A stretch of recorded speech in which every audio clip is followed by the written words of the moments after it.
Welcome to Devils in Red 59. My name is Steve, and today is Tuesday. How do you all feel about the game against Everton last night? To be honest, I thought a lot of the players were off to what they'd played against the likes of Man City and Arsenal and Fulham and so forth.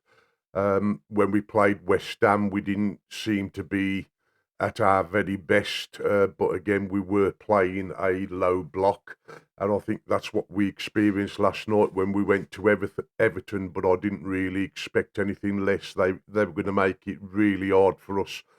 But do you think our players were suffering the holiday rusty blues because within the 13-day break, apparently the players had gone away for a few days holiday, come back and done some training in preparation for the game last night against Everton. But I felt watching it that we had a fair few players that were off the game yesterday, albeit we were going to have an hard game against a low block. I think there were a lot of players which really I want to go through as to who I think was off their game. Obviously, Lamens, he had a fantastic game. I mean, I think if it hadn't been for Lamens, there is a possibility that Everton could have nicked at least a couple of goals, to be fair. He made some world class saves. And at the end of the game, David Moyes actually spoke out about Lamens and really praised him as to what a good goalkeeper he is. So, that'll do Lamens' morale no end of good to hear stuff coming back like that from other players and managers of other clubs. It'll do him purely the world of good. So well done, Lamens. Luke Shaw, I think he had an okay game. He didn't really do a lot wrong, but again, I felt like he was off what he'd been in previous games. But as I say, he done okay. Addy Maguire, he had a very, very good game in central defence with Yoro at the side of him. And I think when the game started for the first 10 minutes or so, Yoro had a few shaky moments, and it was actually nice to see Harry on the pitch, putting his arm round him, giving him some advice, saying, "Come on, calm down a bit. You're okay. You're playing at the side of me. I'll help you." And after that, Yoro seemed to come into the game, and he had quite a good game. But I think Harry Maguire would have been in contention for man of the match along with Lamens. That those two stood out more than anybody. But as I say, Yoro, after his bit of encouragement from Harry, really came into the game after that. Dallo, I think he's most certainly better as a right back to what he was playing before under Amrin, which was like a wing back. But even when he was playing the wing back in the 3-4-3 that Amrin was playing, he was starting to form a pretty good relationship with Ahmad on the right hand side. But since he's reverted back to purely a right back, I think his last few games he's really started to come into his own again. And I watched the podcast that Dallo done with Rio Ferdinand, and to be fair to Dallo, I mean, he trains very hard. He's Man United through and through, and that we want more of that in our club where players are fighting for the badge. And Dallo came over in that interview as being a proper Man United player for the right cause, wanting to win trophies and do well, and see the club grow. So yeah, as I say, the last few games, I think Dallo's started to shine a lot more. Um, Kobe Mainu, I thought he had quite an offish game yesterday. There was spells where he made a few good passes and whatnot, but I think in the main with Kobe yesterday, he was very, very offish. in the way he'd played before. I mean, he made some passes that didn't get through to where he wanted them to go, whereas in previous games, it was all direct and more accurate, etc. But yeah, I think Mainu was quite off yesterday, and Casemiro again. He wasn't on the form that he'd been in previous games. So I think we did struggle a little bit in midfield. Whether that was because the way Everton approached the game and came at us, and there was a lot going on in the midfield area that caused Casemiro and Mainu to have to try and play different. I don't know, but they certainly weren't at the top of the game yesterday.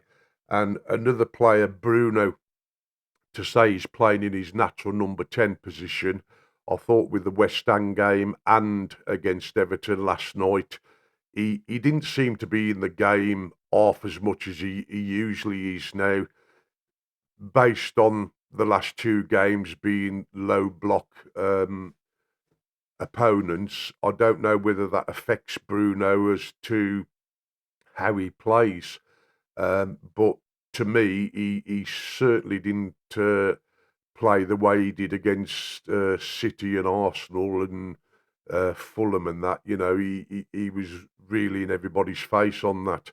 Um, you know, but you don't know what he's got going on in his mind. I mean, but he seems to have slacked off the last two games. Is it because he's contemplating leaving? Is it in his mind that, well, I think it's the right time for me to leave, especially with somebody like Bayern Munich having an interest in him.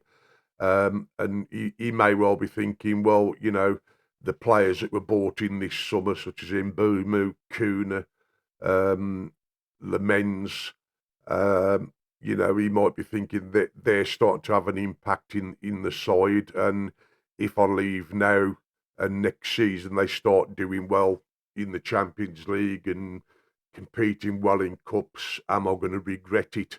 So you don't really know what's going on in Bruno's mind, but he certainly the last two games, as far as I'm concerned, he has been off par. And Cunha yesterday, Cunha, at times you look at him playing and you think, well, you've got to play to your left, play it to your right, pass it. But he just seems to take on two, three, four players and then loses the ball, and then he's got to chase back into our midfield or even defence area to help defend the ball a bit, because he's lost it in a situation really that if he'd have played it to his left or right to a player that was available, then we might have continued going forward. But just when you think Cunha's getting a little bit selfish, um, he'll pull something out of his bag. I think his work rate is second to none, really. I mean, he's up and down that field.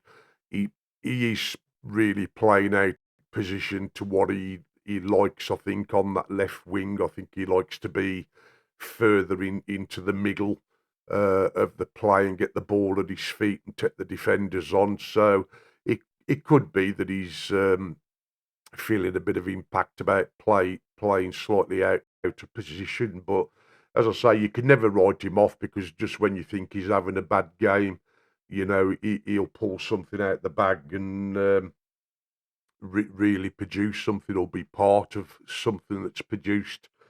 Mbumu, again yesterday, I don't think he necessarily played at his best. But again, just when you think he's not playing well, he'll create something out of nothing. And Ahmad, I think he had a very, very poor game. Um, to say how he was playing against City and Arsenal, he was a lot more direct, checking on players and that. But again, it could have been down to the low block games that he's been facing with Everton and West Ham, that he's had to, change the way he's doing things. But I think when Carrick bought him off, it was a good move. It was the right time to bring Sesko on. I think it was about 56 minutes when he took Ahmad off and brought Sesko on. And, that had an automatic impact, and we all know what happened. But obviously, it was nice to see that Sesko played 34 minutes as opposed to 15 or 20. And if you put the 5 minutes extra time on it, then he had a good 39, pushing 40 minutes run out. But I certainly think where Sesko is concerned that Michael Carrick has most definitely took the pressure off him as a young striker. When you look at him towards the back end of Amrin to what he is now, I mean, he was starting a lot of games under Amrin, and he probably wasn't getting the service he needed at the time, and probably being put under pressure. But since Carrick's took over, he seems to have took that off him, put him on the bench, obviously worked on his training and said, look, uh, you've got a talent and we've got to bring it out of you, get this weight off your shoulders and, it'll slowly come.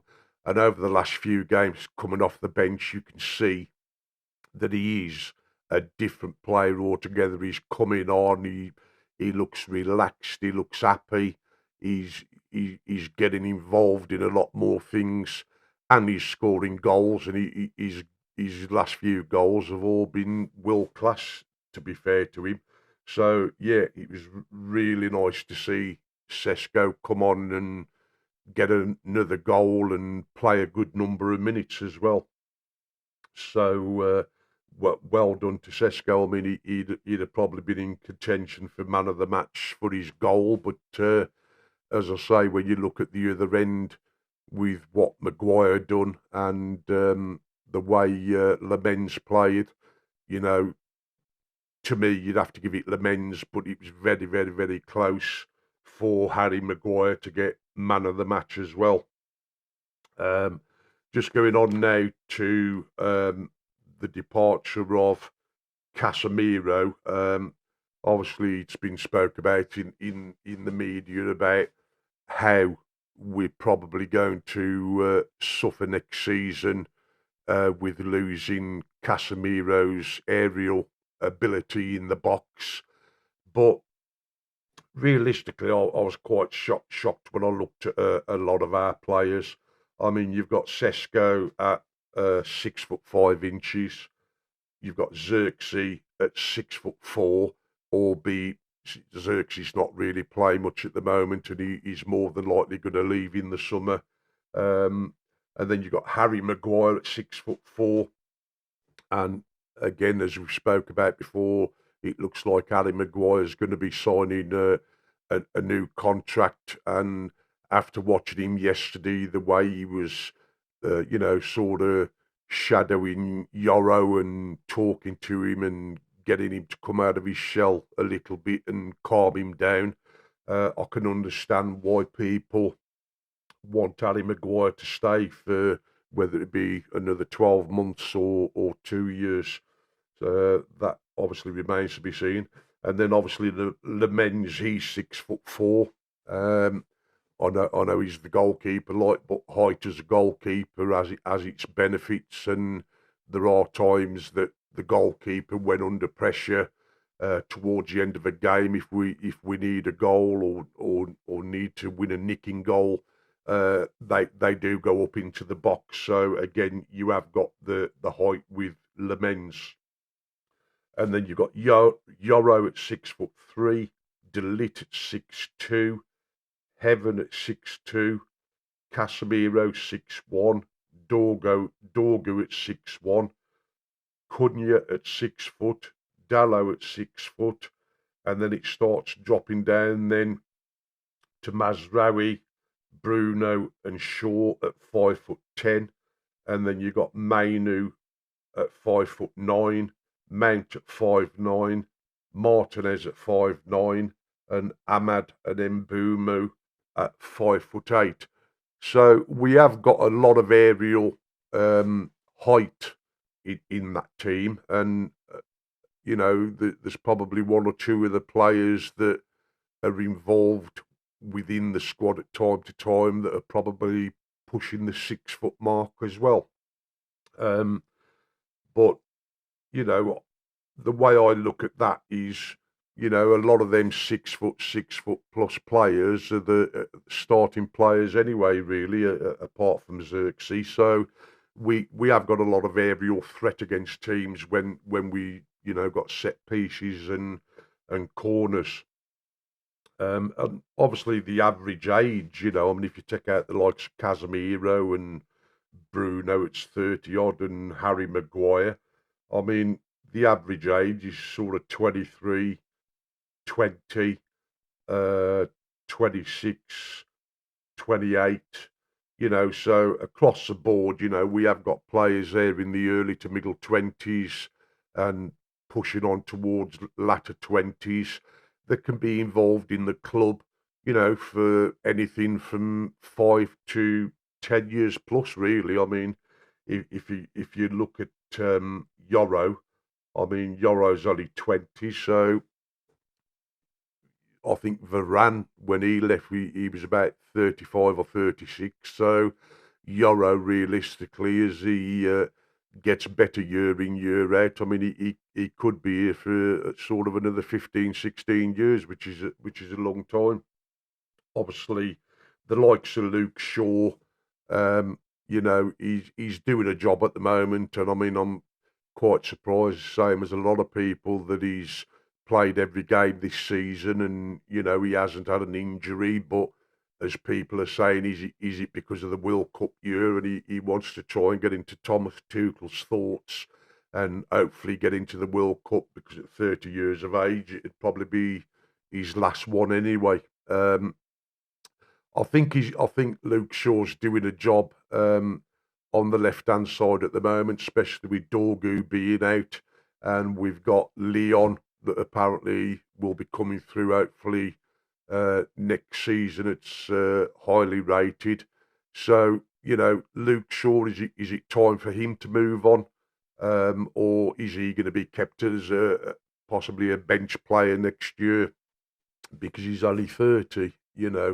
Um, Time will tell, really. But realistically, I think the likes of Shaw at the end of this season, they ought to be moved on. And obviously, Casemiro's going. Ugarte probably going to go. Xerxes probably going to go.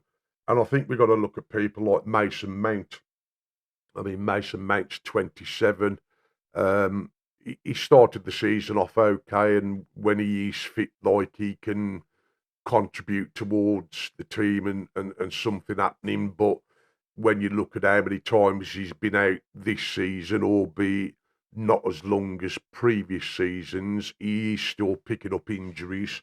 And I think now, if it's possible to move Mason Mount on, but it's a question of who's prepared to take Mason Mount. I mean, he's on what, £250,000 a week. I think he's probably got about 2 years left on his existing contract.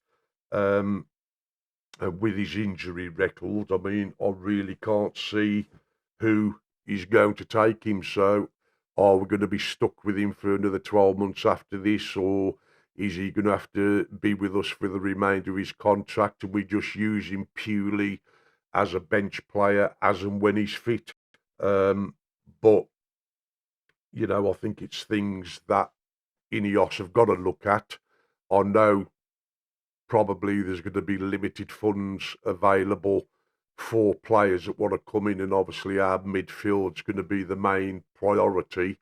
But I think obviously we've got to look at the likes of the left back and the right back. I mean, if Shaw went, I mean, it'd only realistically leave you with Dorgu and Leon when he comes through, and probably Harry Amas if he comes back. But Harry Amas has been picking up quite a few injuries of late, one with West Brom and again just recently. So you don't know how that's going to be viewed within the club. We've got to start cutting down on the amount of players that we keep that have showing that they've got regular injury records, and there's got to be a time to move them on and recuperate something for them if you can, and hopefully bring in other players. So yeah, so that's a situation. But as I say, the main part of it is we got the 3 points.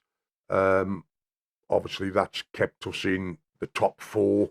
Now only three behind Villa, and I think Villa will slip up again. So obviously, as long as we can keep grinding out the results, even though last night wasn't particularly pretty, and until Sesko come on and got us that goal. I got 3 points is 3 points at the end of the day, and I think with this season now, with the players that we've got, it's no good moaning about individual players and as to whether you think they're good or bad, or whether they should be here, whether they shouldn't. We've got to make do with what we've got. Carrick seems to be getting, probably the utmost out of some of the players, but obviously the goal that was scored, it's got to be said, the summer signings were all involved in it, because Cunha got that ball and he whacked it up the field to Mbumo, and the ground at Sesko made up, because I think when Cunha hit the ball slightly across field to Mbumo, Sesko was basically down by Cunha towards the halfway mark, and the ground he made up to get up into that 6 yard box for Mbumo to play it over to the left hand side, knowing that he was coming in, was amazing, for the distance that he made up. And some people were saying, he was slow, but I mean, I didn't certainly see him as slow last night. So, again, our summer signings, Mbumo, Cunha being Premiership proven. I know Sesko's come from a different league and Lamens has come from a different league, but our four signings for the summer all seem to be proving, to be worth the money that we paid for them. And I can only see all four of them getting better. As I say, I'd just like to see Cunha be a bit more open when he's got the ball sometimes. I mean, as I say, he just takes on that one too many players instead of laying it off to somebody that is in a better position. And I think if he can get on top of that, then I think he'll start achieving a lot more, But credit to all our signings. And as much as Ineos get criticised, I think we have to give appreciation to Ineos, for the board that was involved, Barada and Wilcox and that, because them four signings apparently were down mainly to them. And if they can bring in more players of that calibre for next season, where the midfield's concerned, obviously we don't know who the midfield players realistically are going to be until we get them, and then we'll know whether they've got area light or whether they haven't, and whether it's Anderson, whether it's Balaba, whether it's Stiller. So we've got to wait and see who we bring in, but hopefully, if Ineos can bring in the midfield players based on the last summer's signings, then hopefully that will push us forward a bit further. And just another quick word on Dallo. People were sort of on his back prior to Carrick, but as I say, since he's been playing his normal position right back, he's started to shine again. It is his best position. Do I think he's world class? Well, he plays for Portugal, so in that respect, I suppose you've got to say he's world class, but is he world class out of that? I'd probably say no, but he can do a job in the Premiership. Whether he becomes a bench player that can come on for the last 20 minutes, half an hour for somebody that's more powerful and recognised as a strong right back compared to him. That remains to be seen, really. Um, so obviously, what I'm going to do now, today's Tuesday, so I'm going to be looking at doing another video on Thursday of this week. We've got Crystal Palace, I believe, on Sunday, so that's going to be another game that we hope that we can get the 3 points. With Chelsea and Liverpool having slipped up earlier in the week, it's now put 3 point gap between us. And I think if you go down to, because they're fifth and sixth, I think if you go down to like 10th from Liverpool on 45, I think 10th is round about 40 points. So, there's 8 points between us and 10th now, so that gap's starting to open up. What we need to do is start to open that gap up now to between 5th and 6th, which is obviously Chelsea and Liverpool. I mean, if we can start winning in that, that Chelsea and Liverpool get a few more draws and the odd loss, I think we can open that up to like 5 or 6 points, which will then give us that cushion. And if Villa drop another game and we can move into third, which will put Villa down to fourth, then I think we'll be in a good position, because we've played 27 games now with the game last night. So that leaves us 11 games with a 38-game season. So 11 games to go. Even with things the way they stand now, you would hope that you could safely say we're going to get Champions League football. But, don't count your too many eggs until the chicken hatches them. So, fingers crossed that we can continue on the path that we've been involved in for the last 6 games and get that Champions League spot, which, I think we will. But I'd just like to thank everybody that's watched the previous videos. Don't forget to smash a like, turn on your notification button. Please get in the comments, and obviously please hit the subscribe button and share the video, because it all helps to building a community that we're trying to build.